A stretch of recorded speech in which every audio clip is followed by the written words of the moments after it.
Buenas noches para todos. Muchas gracias por estar presentes en esta noche. Si estás viendo este video ahora o si lo vas a ver más adelante, seguramente será un momento bendecido en el cual vamos a explicar a través de la Biblia en qué consiste la voluntad permisiva de Dios, en donde Dios en su voluntad permite determinadas cosas que no son su voluntad, y cómo esto tiene relación con los pactos, ¿no? Con el antiguo pacto y con el nuevo pacto. Eso es lo que vamos a tratar de explicar un poco hoy y nos va a ayudar a resolver muchas preguntas difíciles del cristianismo que muchas denominaciones o corrientes se esfuerzan por responder, pero quizá no logran responderlo del todo. Lo que hemos estado haciendo durante estos días es justamente esto, ¿no? Responder las preguntas difíciles. Así que vamos a empezar con una oración y vamos a arrancar con este tema entonces. Querido Padre que estás en el cielo, te damos gracias por este momento. Te pedimos que nos dirijas, gracias por los presentes y por los que van a ver este video después, y que esto pueda ayudarnos a aclarar muchas dudas, Señor, y a conocerte mejor. En el nombre de Jesús, amén. Bien, vamos a comenzar con la presentación de hoy, ¿no? La voluntad permisiva de Dios y los pactos, ese es el nombre que le hemos puesto a la presentación de hoy. Y vamos a empezar con unos textos, ¿no? Que nos hablan un poco, nos ayudan a hacer una diferencia entre el pacto del hombre y el pacto de Dios, ¿no? Hay dos pactos que están muy claros en la Biblia. De hecho, la Biblia está dividida en dos partes, al cual llamamos Antiguo Testamento o pacto, o Nuevo Testamento o pacto también, ¿no? Y uno de estos, el origen de estos pactos es de parte de Dios. El origen de otro de estos pactos es el hombre. Uno de estos pactos es viejo y otro de estos pactos es nuevo. Uno de estos pactos fue el primero y otro fue el segundo, ¿no? Hebreos 8 y 8 y 9 nos da un poco de este paralelo entre los dos pactos. Nos dice: porque reprendiéndolos dice, he aquí vienen días, dice el Señor, en que estableceré con la casa de Israel y la casa de Judá un nuevo pacto, ¿no? No como el pacto que hice con sus padres, el día que los tomé de la mano para sacarlos de la tierra de Egipto, porque ellos no permanecieron en mi pacto y yo me desentendí de ellos, dice el Señor. Nos da a entender que Dios había hecho un pacto con el hombre y ellos no permanecieron en su pacto. Algo pasó en el medio que ahora, hoy en día, en aquellos días, tiene que establecer un nuevo pacto, ¿no? Eso es lo que vamos a tratar un poco de discernir hoy, ¿no? Hay un pacto que fue de Dios que fue rechazado, que dio lugar a otro pacto, ¿no? Fíjense lo que nos dice Éxodo 19, de 5 al 8, y vamos a tratar de discernir cuál era este pacto, ¿no? Dice: ahora pues, si diereis oído a mi voz y guardareis mi pacto, vosotros seréis mi especial tesoro sobre todos los pueblos, porque mía es toda la tierra, y vosotros me seréis un reino de sacerdotes y gente santa. Si hacemos la comparación, esto no se parece tanto al antiguo pacto, se parece a los términos del nuevo pacto, ¿no? Vosotros sois linaje escogido, real sacerdocio, nación santa, pueblo adquirido. Y Dios le está planteando al hombre este pacto, ¿no? Le dice: si diereis oído a mi voz y guardareis mi pacto, ¿no? No les está demandando obediencia directamente en el sentido de lo que nosotros podemos hacer por Dios, sino les está diciendo dos cosas: escuchen mi voz y guárdenla, ¿no? Esa es la obra del nuevo pacto, la obra en la cual escuchamos la voz de Dios y Él transforma nuestros corazones y su ley es escrita en nuestros corazones, ¿no? Pero fíjense lo que pasa. Sigue diciendo: estas son las palabras que dirás a los hijos de Israel. Entonces vino Moisés y llamó a los ancianos del pueblo y expuso en presencia de ellos todas estas palabras que Jehová le había mandado. Y el pueblo dice unas palabras que nosotros siempre interpretamos como correctas, justas o buenas, pero en realidad revela una verdad acerca del pueblo de Israel y acerca de cada uno de nosotros también, porque el pueblo responde a una y dijeron: todo lo que Jehová ha dicho haremos. Acá no se le estaba pidiendo al pueblo que hiciera algo, ¿no? Simplemente se le estaba pidiendo que escuchara y guardara esas palabras en su corazón. No se le estaba pidiendo una obra, se le estaba pidiendo fe. Crean lo que les digo y guárdenlo en su corazón, ¿no? Y el pueblo se apresura a concertar un pacto con Dios en el que le dice: vamos a hacer, cuando Dios no le estaba pidiendo que hicieran, simplemente le estaba pidiendo que escucharan, ¿no? Ahora, esto puede parecer un poco extraño lo que les estoy diciendo, pero vamos a verificar a lo largo de la historia de Israel cómo esto es cierto. Esto es lo que el pueblo de Israel hizo y es el pacto del hombre que lo llevó por un camino no muy bueno. Y ahora vamos a ver por qué, ¿no? Moisés refirió a Jehová todas las palabras del pueblo, termina diciendo el texto. Poquito tiempo después de que el pueblo promete obedecer a Dios, hace una promesa de obediencia, fíjense lo que pasa. Todo el pueblo observaba el estruendo y los relámpagos y el sonido de la bocina y el monte que humaba, y viéndolo el pueblo temblaron y se pusieron de lejos y dijeron a Moisés: habla tú con nosotros y nosotros oiremos, pero no hable Dios con nosotros para que no muramos. ¿Qué era lo que Dios les pedía? Escuchen mi voz. ¿Qué dice el pueblo? No queremos oír. Interesante, ¿no? Hay algo natural dentro del hombre que está en enemistad con Dios, como estudiamos esta mañana. Y eso lleva al pueblo a decir: no queremos escuchar. Vos decinos, pero que no hable Dios con nosotros para que no muramos. Moisés de todas maneras les dice: no teman, porque para probaros vino Dios y para que su temor esté delante de vosotros, para que no pequéis. No había ninguna razón para temer, pero el pueblo le tenía miedo a Dios. Y tiene sentido, es lógico considerando de dónde acaban de salir, de Egipto, ¿no? Egipto era un lugar donde había que temerle a los dioses y donde se instaba y se fomentaba el temor a los dioses porque ellos siempre estaban enojados, y como siempre estaban enojados, siempre había que hacer algo para satisfacer su ira. Con ese concepto habían salido de Egipto, y es por eso que le dicen a Moisés: no queremos oír la voz de Dios, ¿no? Fíjense, ahora hay una descripción de esto y la encontramos acá en Salmos 81 del 7 al 16, una descripción más ampliada de este suceso en el cual el pueblo no quiere oír. Fíjense lo que dice: en la calamidad clamaste y yo te libré y te respondí en los secretos del trueno, ¿no? Estamos hablando del mismo contexto. Te probé junto a las aguas de Meriba, oye, pueblo mío, y te amonestaré. Israel, si me oyeres, no habrá en ti Dios ajeno, ni te inclinarás a Dios extraño, ¿no? Con este texto nos podemos llegar a entender los mandamientos como promesas, ¿no? Si me oyeres, solamente si me oyeres y guardas esas palabras en tu corazón, no habrá en ti Dios ajeno. El primer mandamiento. Ni te inclinarás a Dios extraño, firma, yo soy Jehová tu Dios, ¿no? Este texto nos ayuda a explicar los mandamientos como promesas. Israel, si me oyeres, no matarás. Si me oyeres, no codiciarás. Si me oyeres, bueno, cualquiera de los mandamientos, ¿no? Que está escrito en este lenguaje. Este texto nos ayuda a entender cómo son promesas. Es algo que Dios quiere hacer por nosotros y no que nosotros con nuestro propio esfuerzo tenemos que hacer. Porque cuando lo queremos hacer por nuestro propio esfuerzo, por nuestra propia cuenta, creyendo que la fuerza y el poder para cumplirlos sale de nosotros mismos, terminamos como vemos que termina el pueblo de Israel ahora, ¿no? Vamos a comprobarlo. Dice: yo soy Jehová tu Dios, que te hice subir de la tierra de Egipto, abre tu boca y yo la llenaré, ¿no? ¿Cuál es la promesa? Simplemente abrí tu boca, yo la voy a llenar. Yo hago la obra. No tenés que ganártelo por tu propio esfuerzo ni por tus propios medios. Yo soy el que te lo quiero dar, dice Dios. Los dejé, por tanto, pero mi pueblo no oyó mi voz, e Israel no me quiso a mí. Entonces Israel entra en un proceso de ganarse la salvación por sus propias obras, ganarse el alimento por sus propias obras, ganarse todo por sus propias obras. Y ya Dios no puede proveerle de la manera que Él quiere, porque ellos se lo están ganando por su propio esfuerzo, ¿no? Dios nos promete algo y nosotros nos esforzamos para cumplirlo nosotros y no le permitimos obrar. Esa básicamente es la historia de la humanidad. Los dejé, por tanto, a la dureza de su corazón, caminaron en sus propios consejos, ¿no? Y el pueblo sale de Egipto con una mentalidad, con una ley de justicia humana y de ganarse las cosas por el propio esfuerzo. Sale con una mentalidad de esclavos. Y Dios dice: caminaron en sus propios consejos.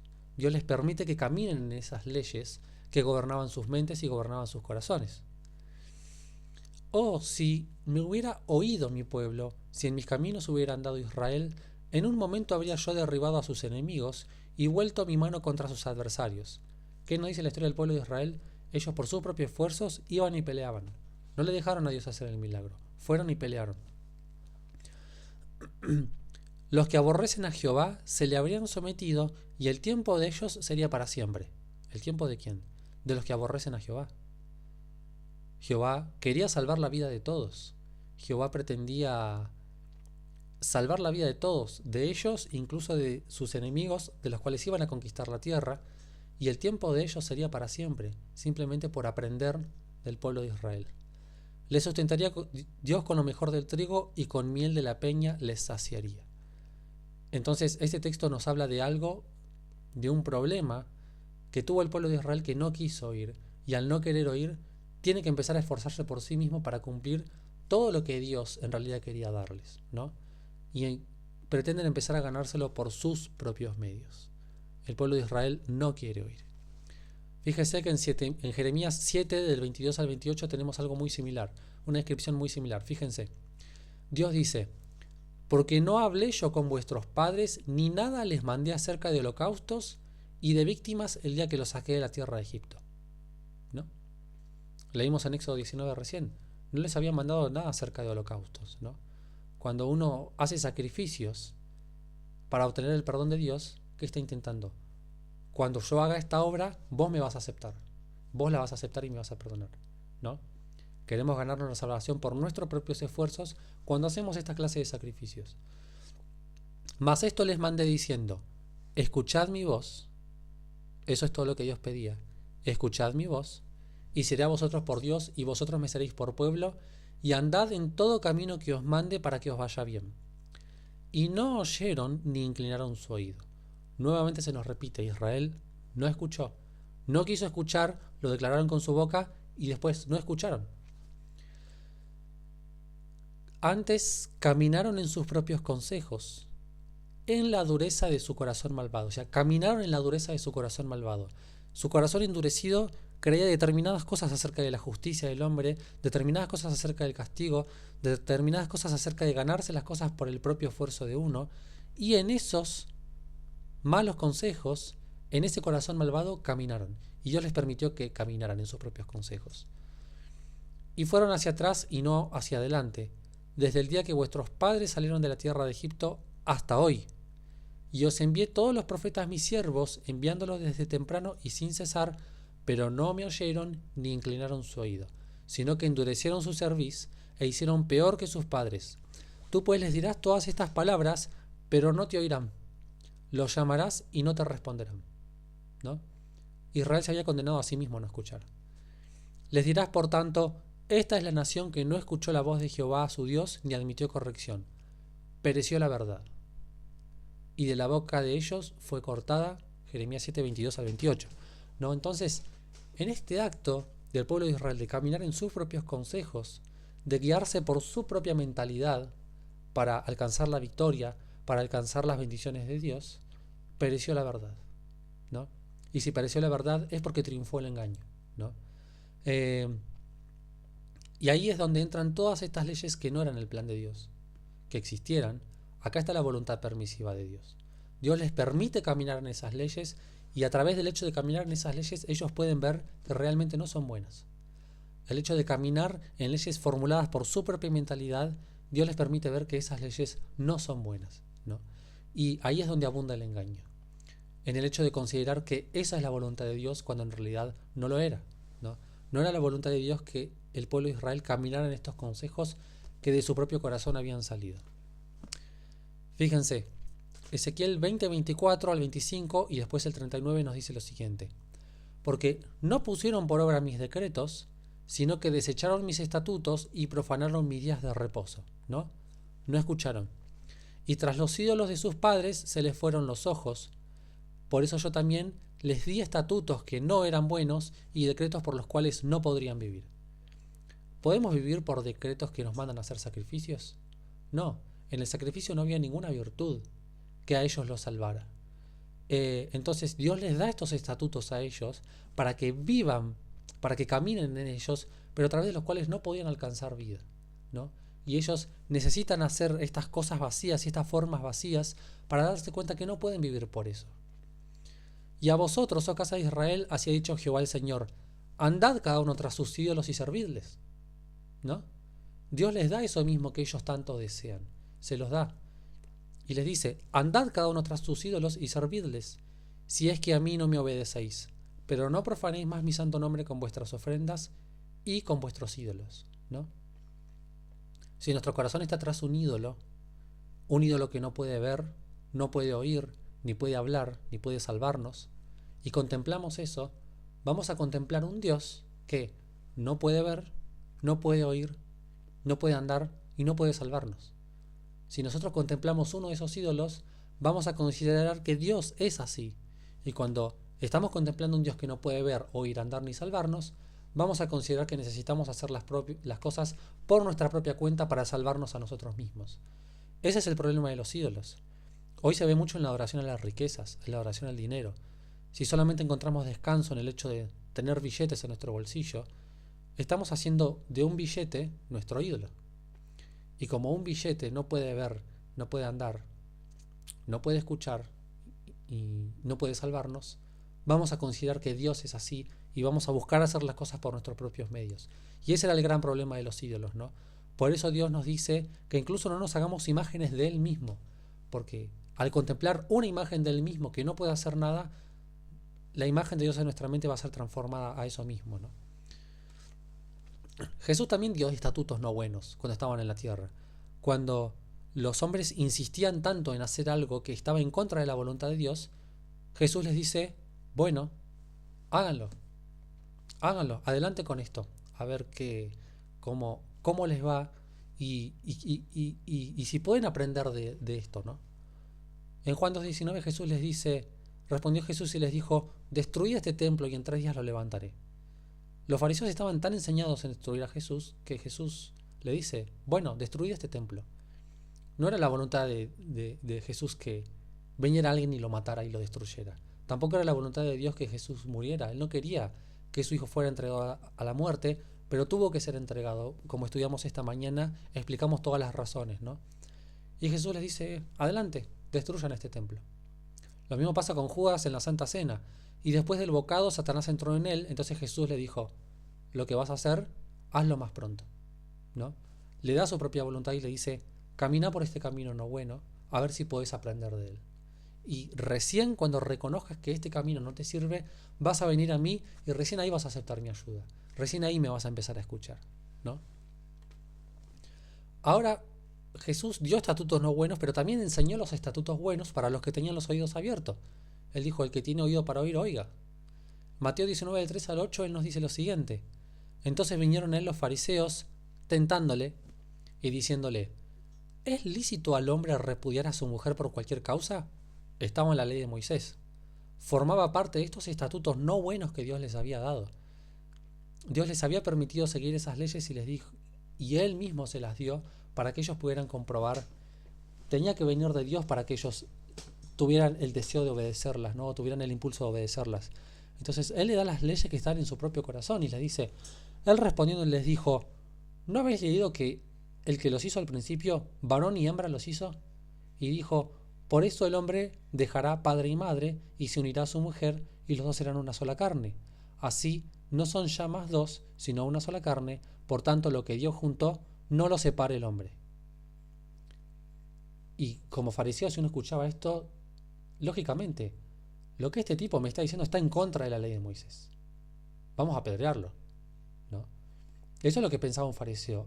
Me está diciendo todo en contra de lo que decía la ley de Moisés. ¿Por qué Cristo iba en contra de la ley de Moisés? ¿No? Eso es lo que estaba en la mente de ellos. Entonces le dijeron, ¿por qué pues mandó Moisés dar carta de divorcio y repudiarla? Él les dijo, por la dureza de vuestro corazón, ¿no? Los corazones estaban endurecidos, leímos antes.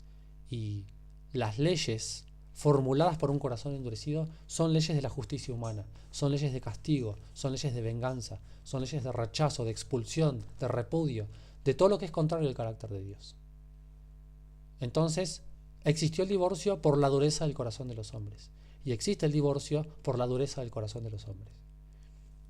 Por la dureza de vuestro corazón, Moisés os permitió repudiar a vuestras mujeres, mas al principio no fue así.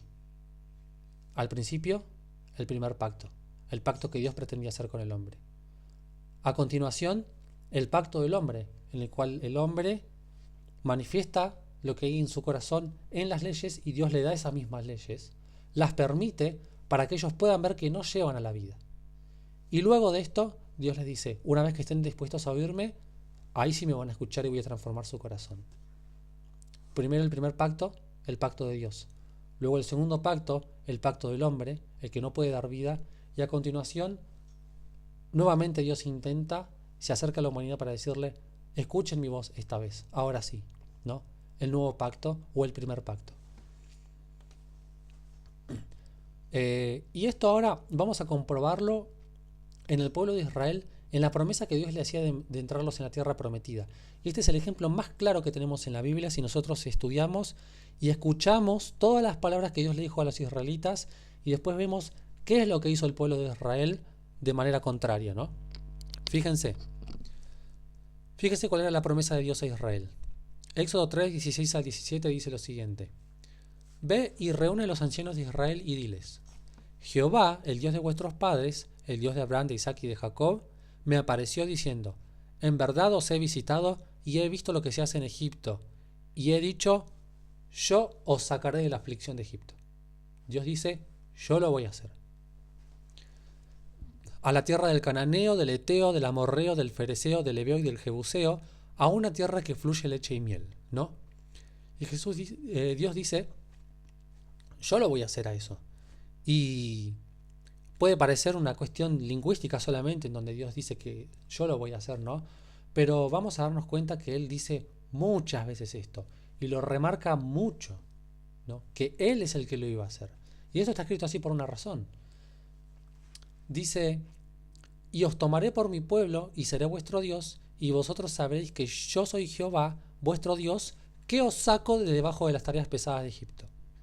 Y os meteré en la tierra por la cual alcé mi mano, jurando que la daría a Abraham, a Isaac y a Jacob, y yo os la daré por heredad. Yo Jehová.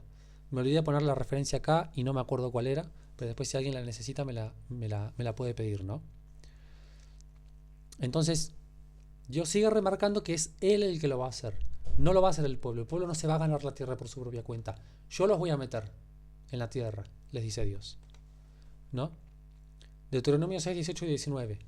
Y haz lo recto y bueno ante los ojos de Jehová para que te vaya bien y entres y poseas la buena tierra que Jehová juró a tus padres, para que Él arroje a tus enemigos de delante de ti, como Jehová ha dicho. Él lo va a hacer. Éxodo 20, 23 y 27 al 30. He aquí, yo envío mi ángel delante de ti para que te guarde, ¿no? El ángel de Jehová los iba a introducir en la tierra. Entendemos que es Cristo el ángel de Jehová, ¿no? Y te introduzca en el lugar que yo he preparado. Yo enviaré mi terror delante de ti y consternaré a todo pueblo donde entres. Y te daré la cerviz de todos tus enemigos. Enviaré delante de ti la avispa que eche fuera al heveo, al cananeo y al eteo de delante de ti. Dios iba a hacer algo sobrenatural, iba a hacer algo nuevo que nunca antes había sido visto para expulsar a estas naciones para que el pueblo de Israel pudiera entrar, ¿no? No los echaré delante de ti en un año para que no quede la tierra desierta y se aumenten contra ti las fieras del campo. Poco a poco los echaré de delante de ti hasta que te multipliques y tomes posesión de la tierra. Dios lo iba a hacer algo sobrenatural y nunca antes visto, y Él, por su poder, los iba a introducir a la tierra prometida, ¿no?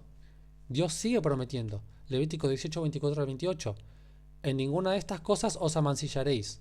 Contexto: Dios acaba de listar toda una lista de pecados que cometían esas naciones por los cuales eran expulsados de la tierra, ¿no? En ninguna de estas cosas os amancillaréis, pues en todas estas cosas se han corrompido las naciones que yo echo delante de vosotros. Y la tierra fue contaminada, y yo visité su maldad sobre ella, y la tierra vomitó sus moradores, ¿no? No es que Dios va y le pega una patada a todos para echarlos, sino que Él permite que la tierra contaminada expulse a sus moradores. La tierra empieza a reaccionar ante el pecado de estos hombres, ¿no? Y reacciona de manera sobrenatural a tal punto que ellos huyen de la tierra, ¿no? El efecto del pecado pesa sobre la tierra y la tierra reacciona y los expulsa de una manera sobrenatural, y Dios permite que esto pase, ¿no? Guardad pues vosotros mis estatutos y mis ordenanzas, y no hagáis ninguna de estas abominaciones, ni el natural, ni el extranjero que mora entre vosotros, porque todas estas abominaciones hicieron los hombres de aquella tierra que fueron antes de vosotros, y la tierra fue contaminada, no sea que la tierra os vomite por haberla contaminado, como vomitó a la nación que habitó antes de vosotros. Queda claro que la tierra iba a tener un efecto que los iba a expulsar a ellos, y Dios lo iba a permitir a esto, para que ellos entraran en la tierra prometida, ¿no? Y luego Dios manda la destrucción de estas naciones.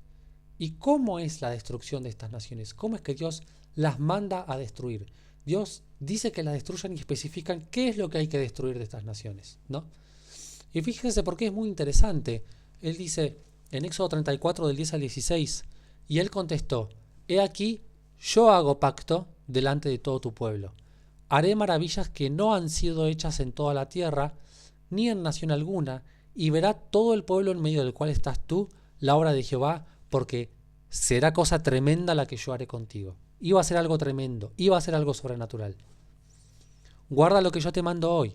He aquí que yo echo de delante de tu presencia al amorreo, al cananeo, al eteo, al fereceo, al heveo y al jebuseo. Guárdate de hacer alianza con los moradores de la tierra donde has de entrar. Hay una condición para no hacer alianza con ellos, y la condición es que tienen que estar vivos, ¿no? Si me está diciendo que no haga alianza con ellos, es porque no tengo que matarlos. Tienen que quedar con vida. Por eso se me instruye que no haga alianza. Si yo tuviera la orden de matarlos, entonces no habría orden de no hacer alianza, porque estarían muertos. No puedo hacer alianza con los muertos. Para que no sean tropezadero en medio de ti. Derribaréis sus altares y quebraréis sus estatuas y cortaréis sus imágenes de acera. Ahora sí da una orden de destrucción. ¿Qué iban a destruir? Sus ídolos. Porque no te has de inclinar a ningún otro Dios, pues Jehová, cuyo nombre es celoso, Dios celoso es. Por tanto, nuevamente, no harás alianza con los moradores de aquella tierra, porque fornicarán en pos de sus dioses y ofrecerán sacrificios a sus dioses y te invitarán y comerás de sus sacrificios. O tomando de sus hijas para tus hijos y fornicando sus hijas en pos de sus dioses, harán fornicar también a tus hijos en pos de los dioses de ellas. Entonces, un principio básico. Si Dios está indicando que no hagan alianza con ellos, que no se casen con ellos, que no tomen hijas para sus hijos, ellos tenían que estar vivos para eso. Dios no los mandó a matar. La destrucción que Dios pretendía que Dios hiciera con ese pueblo era una destrucción de la identidad, una destrucción de su religión, una destrucción de la nación en el sentido espiritual de lo que la nación representa. Vayan y destruyan sus dioses, destruyan su identidad y no se contaminen con ellos, no hagan alianza con ellos porque van a perder su identidad. Y hay más evidencia respecto de esto, ¿no? Vamos a leerla en Deuteronomio 7 del 1 al 5, dice lo siguiente: cuando Jehová tu Dios te haya introducido en la tierra, Jehová los introduce, en la cual entrarás para tomarla, y haya echado de delante de ti a muchas naciones, al eteo, al gergeseo, al amorreo, al cananeo, al fereceo, al heveo y al jebuseo, 7 naciones mayores y más poderosas que tú, y Jehová tu Dios las haya entregado delante de ti y las hayas derrotado, las destruirás del todo. ¿Cómo? Primero aclara, no harás con ellas alianza. Para hacer alianza tienen que estar vivos. Ni tendrás de ellas misericordia. No emparentarás con ellas. Para emparentar tienen que estar vivos. No darás tu hija a su hijo, ni tomarás a su hija para tu hijo, porque desviará a tu hijo en pos de mí y servirán a dioses ajenos. Y el furor de Jehová se encenderá sobre vosotros y te destruirá pronto. Mas así habéis de hacer con ellos. ¿Cómo los van a destruir? Así.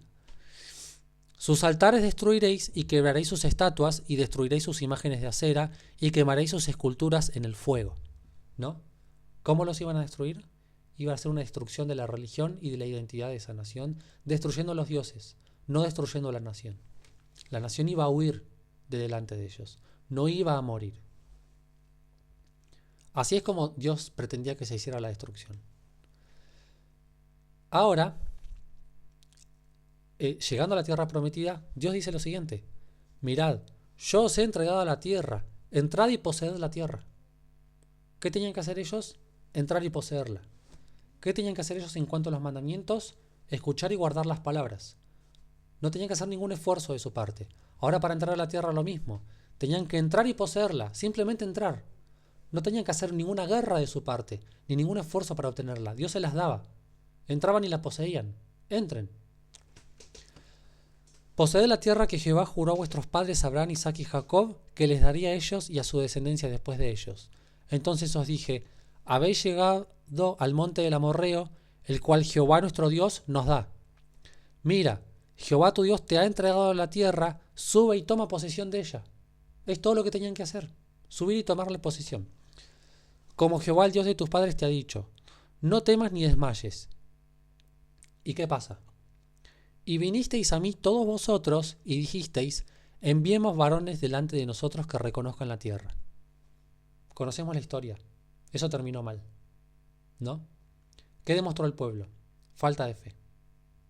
No tenía fe. Dios les dijo, entren y toman la que es de ustedes. Y ellos, no, para. Vamos a mandar espías.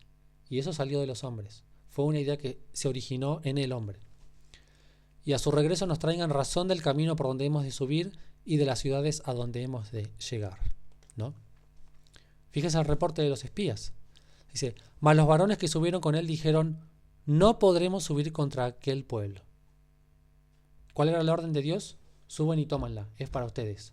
Pero ellos que dicen, no podremos porque es más fuerte que nosotros. En la mentalidad de los judíos, de los israelitas, ellos iban a tener que hacer algo para tomar la tierra.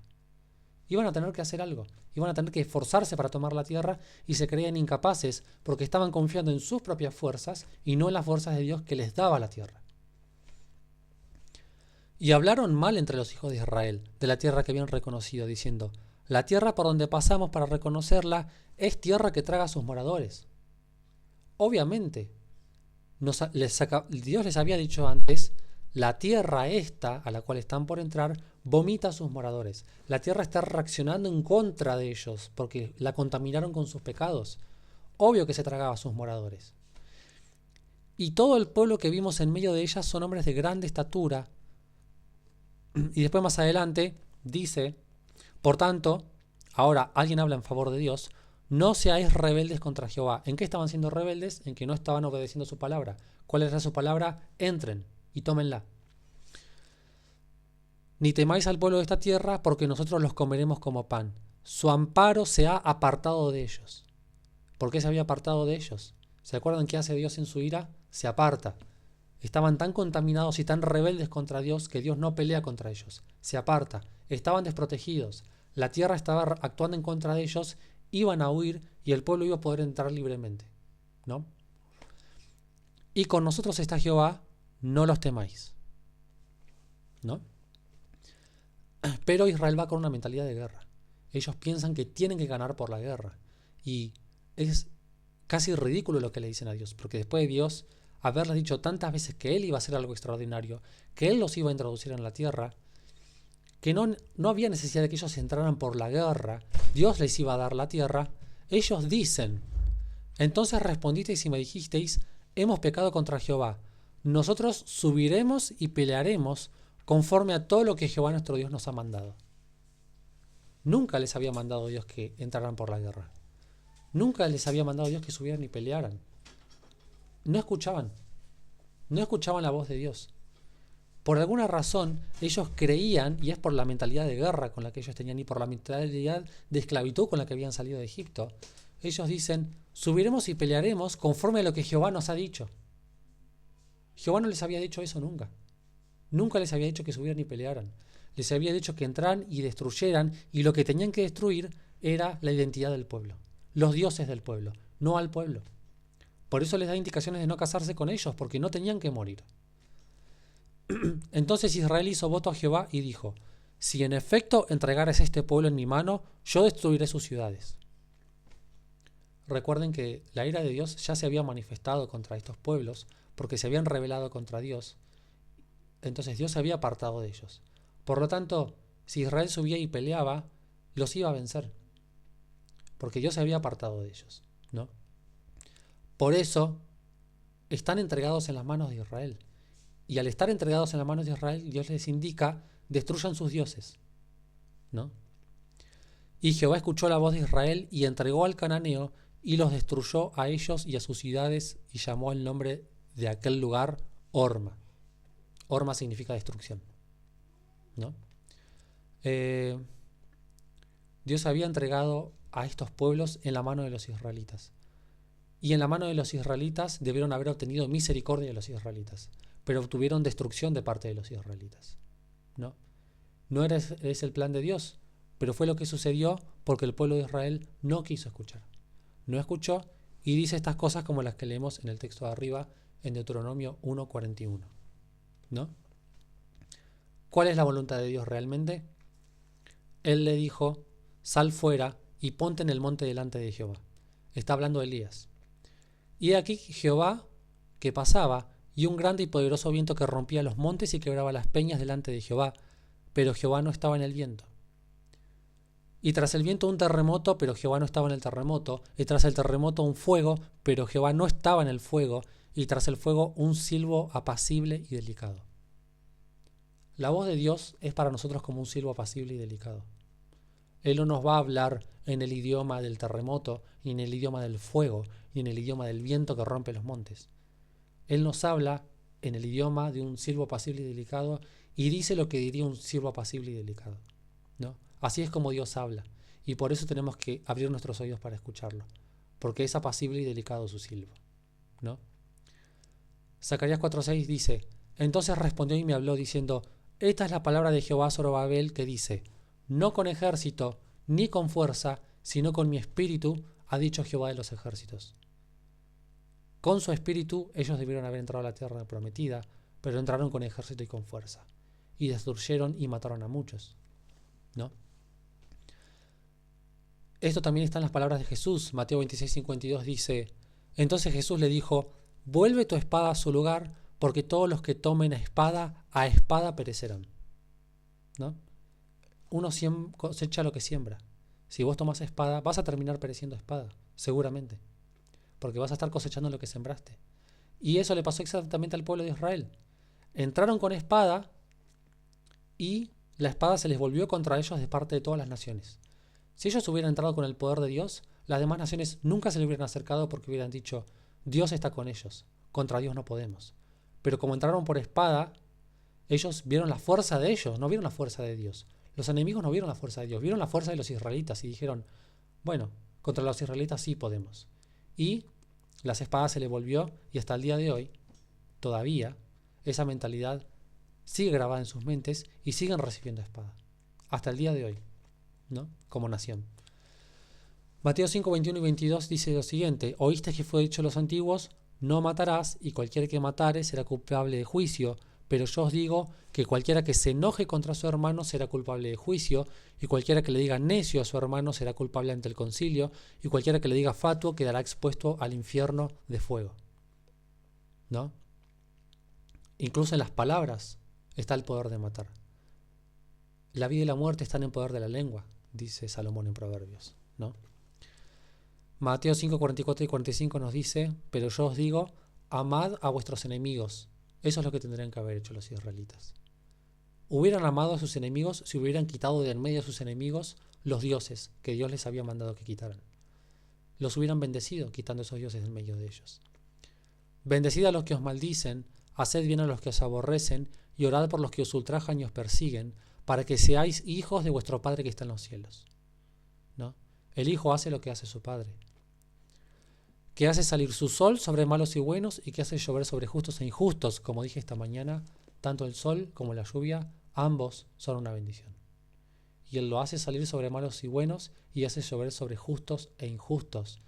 Y esta es la perfección que Dios quiere de nosotros, que así tratemos a nuestros enemigos, cosa que Israel en esta instancia no hizo, ¿no? Esto nos deja con algunas lecciones. Y ahora vamos a leer unas citas que nos van a ayudar a explicar esto, ¿no? Encontramos lo siguiente.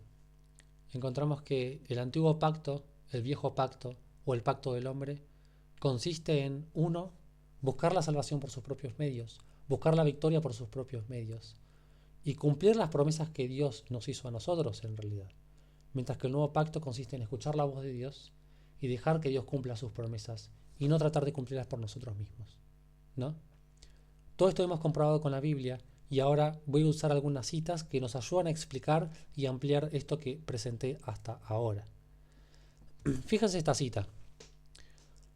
Al dar muerte al egipcio, Moisés había caído en el mismo error que cometieron muchas veces sus antepasados, es decir, había intentado realizar por sí mismo lo que Dios había prometido hacer. Moisés había intentado realizar por sí mismo lo que Dios había prometido hacer. Dios no se proponía libertar a su pueblo mediante la guerra, como pensó Moisés, sino por medio de su gran poder para que la gloria fuera atribuida únicamente a él. Cuando los israelitas entraron a la tierra prometida por la guerra, la gloria fue atribuida al pueblo de Israel. Pero esa gloria es muy pasajera. Y una vez que las demás naciones se armaron de ejército, vieron su gloria mucho mayor a la de los israelitas y fueron y los atacaron y en muchas ocasiones lo vencieron. Esta entrada a la tierra prometida por la guerra afirmó al pueblo de Israel en la guerra y encima ellos en su mente consideran que fue Dios el que les dio la tierra prometida por la guerra y fue Dios el que los ayudó a ganar la guerra, ¿no? Así lo consideraron ellos en su mente de ahí en adelante y eso los afirmó en la guerra para siempre, hasta el día de hoy. Están afirmados en la guerra como método para obtener las promesas de Dios, cuando las promesas de Dios solamente se obtienen creyéndolas y aceptándolas por fe. ¿Qué tuvo que pasar con Moisés? No obstante, aún de este acto apresurado se valió el Señor para cumplir sus propósitos. Moisés no estaba preparado para la gran obra, aún tenía que aprender la misma lección de fe que se les había enseñado a Abraham y a Jacob, es decir, a no depender para el cumplimiento de las promesas de Dios de la fuerza y sabiduría humanas, sino del poder divino. Había otras lecciones que Moisés había de recibir en medio de la soledad de las montañas. En la escuela de la abnegación y las durezas había de aprender a ser paciente y a controlar sus pasiones. Todavía Moisés tenía que pasar por un proceso en el cuidado de las ovejas donde tenía que aprender la abnegación y estas durezas que iban a moldear su carácter a hacerlo manso. Antes de poder gobernar sabiamente, debía ser educado en la obediencia. Antes de poder enseñar el conocimiento de la divina voluntad de Israel, su propio corazón debía estar en plena armonía con Dios. Mediante su propia experiencia tenía que prepararse para ejercer un cuidado paternal sobre todos los que necesitarían su ayuda. No solo cuidó de las ovejas en el desierto Moisés, de las ovejas de su suegro, también tuvo hijos y cuidó de una familia y de hijos. Y eso fue lo que lo llevó a ser el hombre más manso que hubo sobre la tierra. Aprendiendo cómo cuidar de una familia y cómo cuidar de las ovejas, pudo aprender a cuidar del pueblo de Israel con un carácter semejante al de Dios, ¿no? Veamos lo que dice la siguiente cita. Cuán terriblemente enceguecidos los había dejado su transgresión. Jamás les había mandado el Señor a que subieran y pelearan. Clarito. Está claro en la Biblia, está claro en esta cita. No quería él que obtuvieran posesión de la tierra por la guerra, sino mediante la obediencia estricta a sus mandamientos. ¿Y cuáles eran sus mandamientos? Escuchen y guarden en su corazón. Ese era el mandamiento de Dios. Pero ellos dijeron, Señor, ¿nos prometiste la tierra?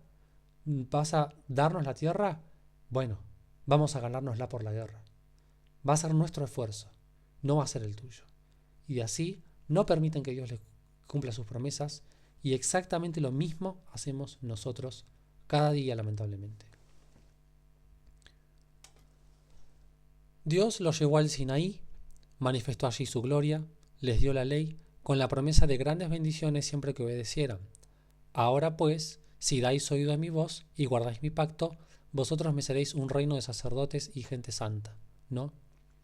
Ahora, respecto al comentario que hicieron los israelitas, todo lo que Jehová diga obedeceremos. Los israelitas no percibían la pecaminosidad de su propio corazón y no comprendían que sin Cristo les era imposible guardar la ley de Dios y con excesiva premura concertaron su pacto con Dios. Al creerse capaces de ser justos por sí mismos, declararon, haremos todas las cosas que Jehová ha dicho y obedeceremos, ¿no? Nosotros hacemos exactamente lo mismo. Le prometemos a Dios, le hacemos promesas y entramos a la iglesia, nos bautizamos y Dios, te prometo que ahora voy a hacer todo esto.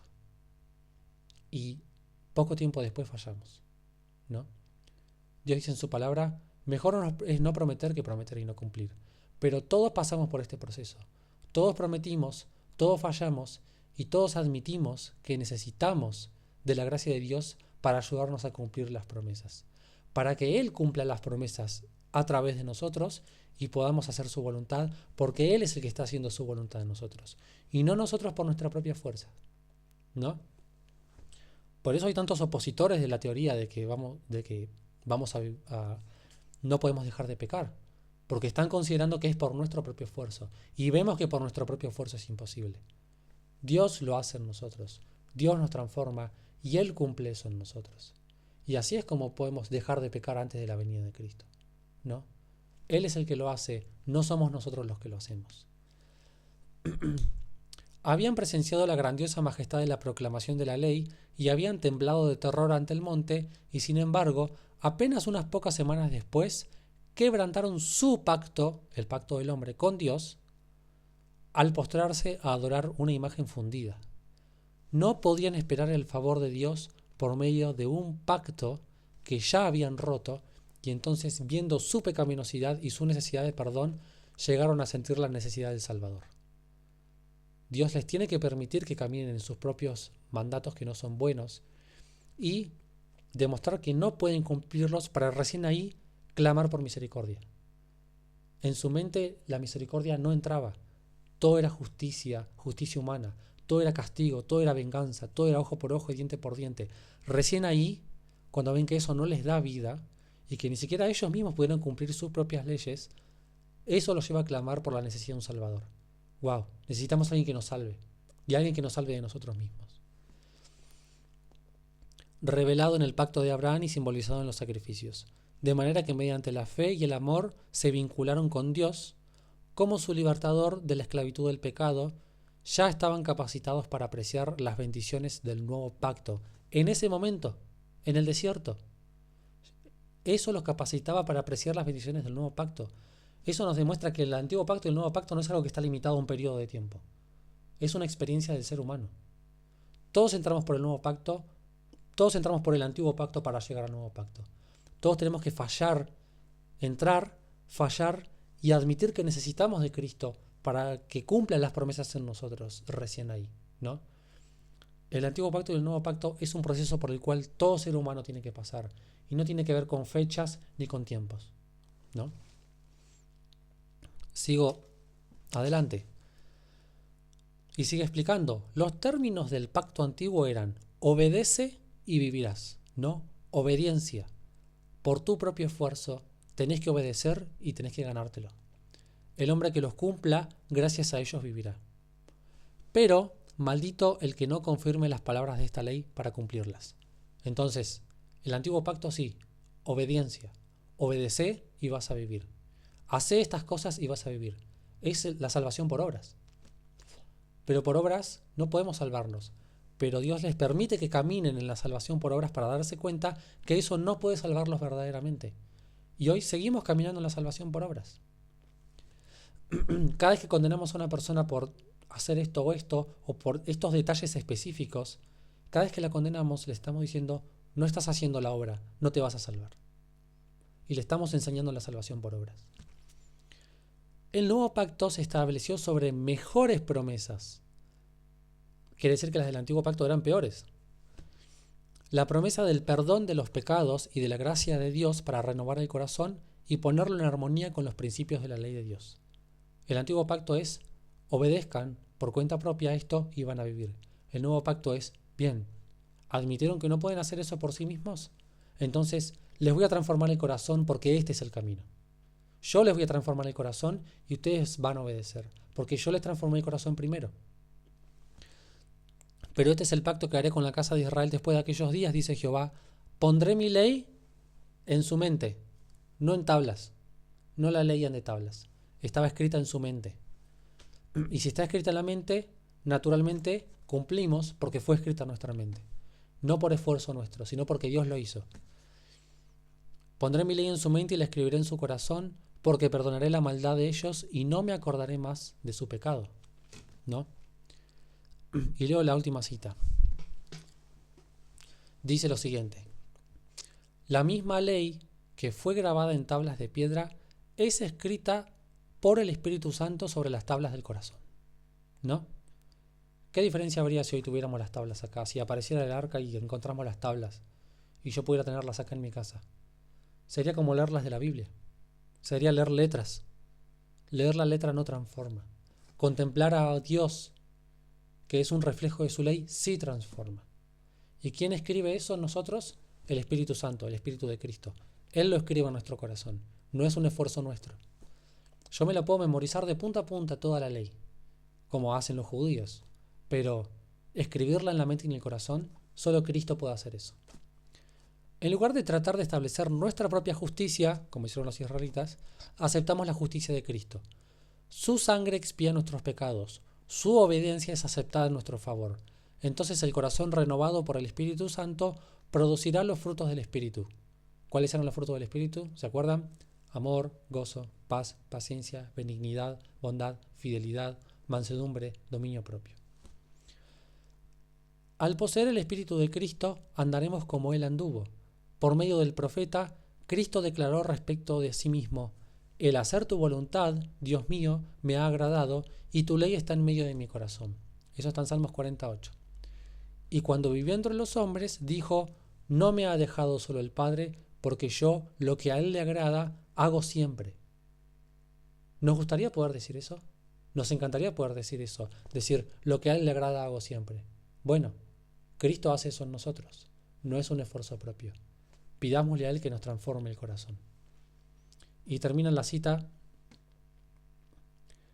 y lo que el mensaje de hoy y el último mensaje de esta primera semana es más o menos este, ¿no?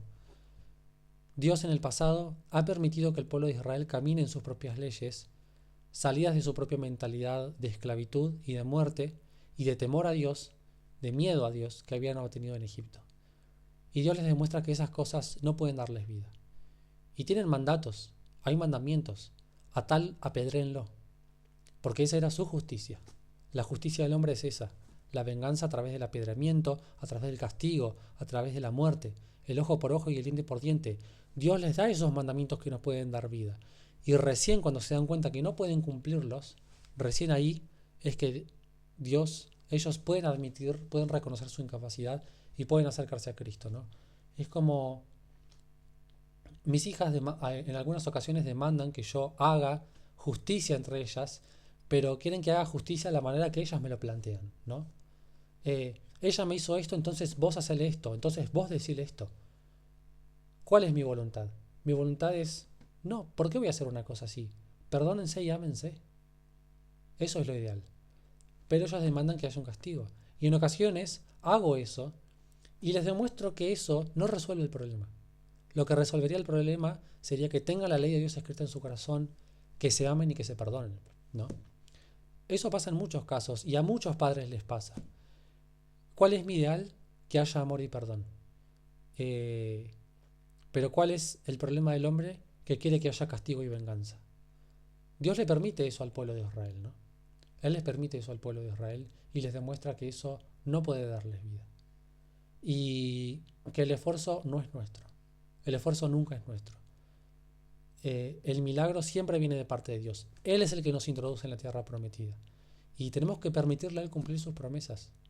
Él nos promete: si oyeres mi voz no matarás. Si oyeres mi voz vas a guardar el día sábado. Si oyeres mi voz no codiciarás. Si oyeres mi voz honrarás a tu padre y a tu madre. Si oyeres mi voz no habrá en ti Dios ajeno. ¿Vamos a permitirle que cumpla esa promesa o vamos a seguir esforzándonos por nosotros mismos? ¿No? Es posible vivir sin pecado. Es posible vivir sin pecar. Es posible vivir con un carácter idéntico al de Cristo.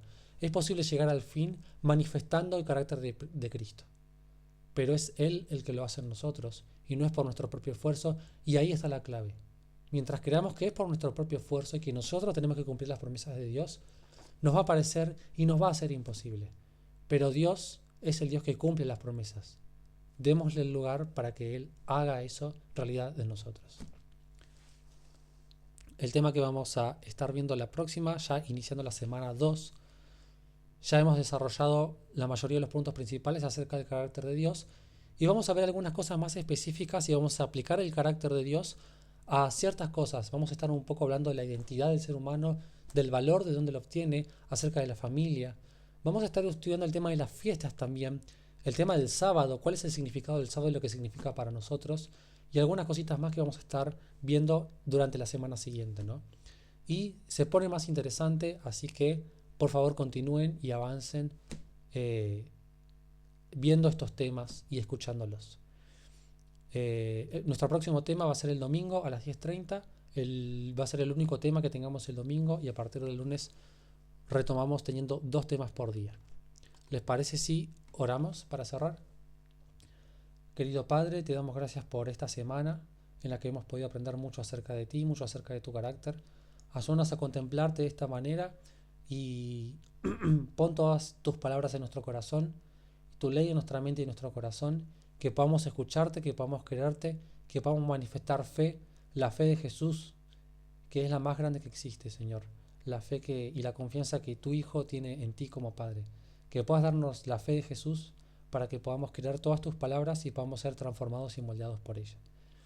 Dirígenos en este sábado, Señor, y ayúdanos a contemplarte y a conocerte mejor. En el nombre de Jesús te pedimos esto sin merecerlo. Amén.